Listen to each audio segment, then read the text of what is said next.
Good evening. My name is Joanne Ryan, and I am Vice President, Philanthropic Advisory Services at TD Wealth. I believe I have one of the best jobs at the bank. I have the privilege of working with advisors and their clients to help them give money to charity.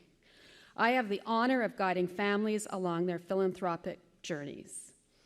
In today's Walrus Talks, I've been asked to speak about donor-advised funds, when we call them DAFs.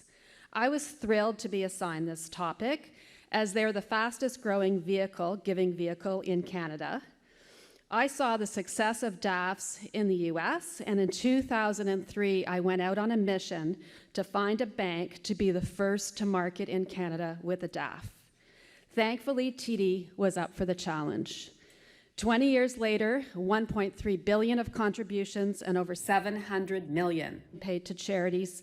We are proud.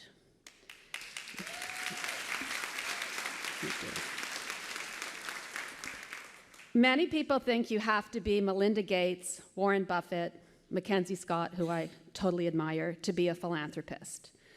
That is not true. In fact, you don't need to be a billionaire or a business tycoon to be strategic about your philanthropy. And DAFs provide a simple, effective way to structure a legacy of giving that reflects your values. So what exactly is a DAF? It's simply a fund established within a foundation or an operating charity. Individuals or corporations can open a DAF very simply. They make contributions, they get a tax receipt, and they recommend grants to charities every year. For as little as $10,000, you can make a contribution, set a fund up, name it any way you want. The funds are invested, and they grow tax-free. This is a very special week for myself and for TD because we actually set up the Private Giving Foundation 20 years ago this week.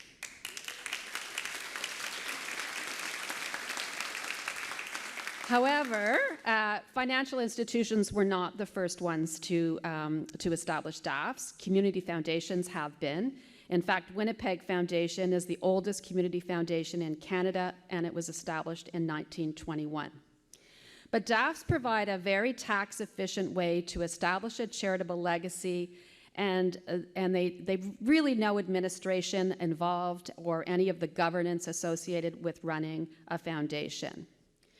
So you can tell I'm pretty passionate about DAFs, but they often aren't very widely understood.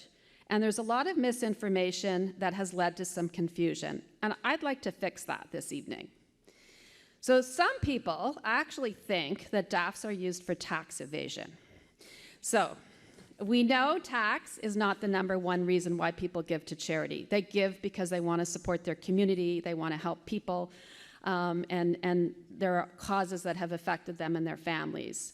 However, we do educate our clients on the most tax-efficient ways to give, such as donating appreciated securities, because if you give in a way to maximize the tax benefits, you can create better impact. Our tax incentives in Canada are very generous compared to other countries, but you will still be out of pocket by making a charitable gift. So you're not going to make money, and there has to be a charitable intent. Thankfully, many Canadians are generous. Some people think DAFs are only for the wealthy. At TD, you can start it, as I said, for as little as $10,000. And so we've made it accessible to many, and you don't need the millions of dollars that you would need to have your own foundation. DAFs allow you to get money out really quickly to organizations that are addressing urgent needs, such as Alberta wildfires and other natural disasters and emergencies. In our program, the vast majority, 98%, actually are named, and when the charity receives the grant from the DAF, they know exactly who the donor is. They can cultivate them just as they would any other donor. In fact, charities should pay more attention to DAF donors because they have money to distribute annually. A recent research study out of the US found some very interesting facts in the past 4 years after studying DAFs. First, the number of DAF gifts to charities doubled in the past 4 years. The number of DAF donors grew as the number of non-DAF donors fell. The average DAF gift is significantly larger than the average non-DAF gift. And not only, as I said, are DAF donors growing in numbers and giving larger gifts, they will give year after year after year. Well, this new research is US-based. My gut tells me that Canadian experience is very similar. The good news is Canada Revenue Agency has just started this year collecting data on DAFs, and so hopefully we'll be able to substantiate those claims in Canada. The final myth I'd like to dispel about DAFs is that they grant to large, established charities only. I'd like to tell you 3 quick stories. During the pandemic, homeless shelters needed funds urgently. There were new physical distancing requirements, and they had to buy additional cleaning supplies. Donor-advised funds were able to step up and fill that gap quickly. Food insecurity is a serious issue in Canada. 1 in 4 Canadians are accessing food banks. Many of those in need are actually employed. If anybody's gone grocery shopping or out to a restaurant recently, we're all feeling the impact of rising food prices. We've seen an increase in DAFs granting to local food banks and funding programs that provide healthy, culturally appropriate, nutritious food to those in need. Similarly, in the pandemic, and we've got lots of stories like this, we saw firsthand the growing inequality between those who have computers, online access, and those who do not. The Toronto Public Library launched a program to address the digital divide. Each $2,500 grant provided a family with their own laptop, iPad, Wi-Fi hotspot, and an unlimited data plan. Thank you to Toronto Library. DAF account holders jumped at the opportunity to fund this initiative. So you can see a relatively small grant transform the lives of these families, allowing them to connect to schools and the broader community. Those are just a few examples of how DAF support benefit grassroots local organizations. All donors are different and unique.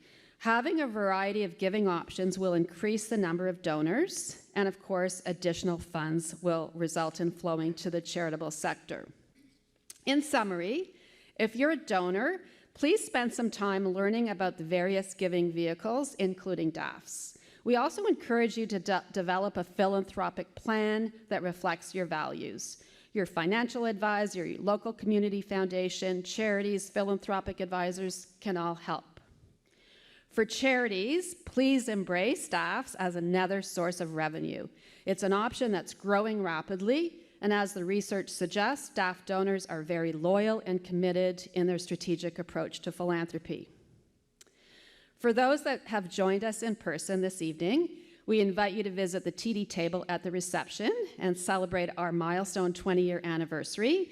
We have delicious cupcakes. Spoiler alert, you might even get some TD green icing. For those joining virtually, we can't offer you a cupcake this evening. However, my grandmother used to celebrate her birthday for the entire month. We're going to celebrate our anniversary for the entire year. And we intend to host private giving foundation 20-year celebrations across the country. And we hope that you'll join us at one of these to celebrate both our milestone and the generosity of Canadians. Thank you for being part of this important conversation today.